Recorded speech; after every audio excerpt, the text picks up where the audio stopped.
Hi friends, இது புளி சமையலுக்கு யூஸ் பண்ணுறது. இதில் கொஞ்சமாக கரைச்சி எடுத்துக்கோங்க.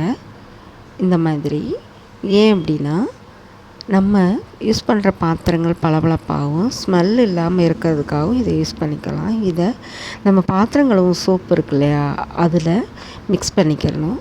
அதை எடுத்து நம்ம பாத்திரங்களை அப்ளை பண்ணி பாத்திரங்களை கழுவினோம் அப்படின்னா பாத்திரங்கள் பளபளப்பாகவும், எந்த வித துர்நாற்றம் ஸ்மெல்லு, காய்கறி ஸ்மெல், மற்ற எதுவும் மீன், மட்டன், சிக்கன் அந்த மாதிரி எந்த ஸ்மெல்லும் இல்லாமல் இருக்கிறதுக்காக இதை யூஸ் பண்ணலாம்.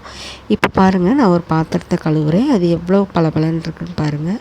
நம்ம கைகளில் அது படும்போதே ரொம்ப அழகாக ஒரு மாதிரி அந்த வழுவழுப்பு தன்மை இல்லாமல் இருக்கும். ஃப்ரெண்ட்ஸ், நீங்களும் இந்த மாதிரி யூஸ் பண்ணி பாருங்கள். கிச்சன்லேயும் யூஸ் பண்ணிக்கலாம்.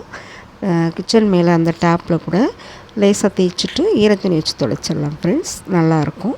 என்னுடைய சேனலை சப்ஸ்கிரைப் பண்ணி இந்த மாதிரி வீடியோஸ் பாருங்கள்.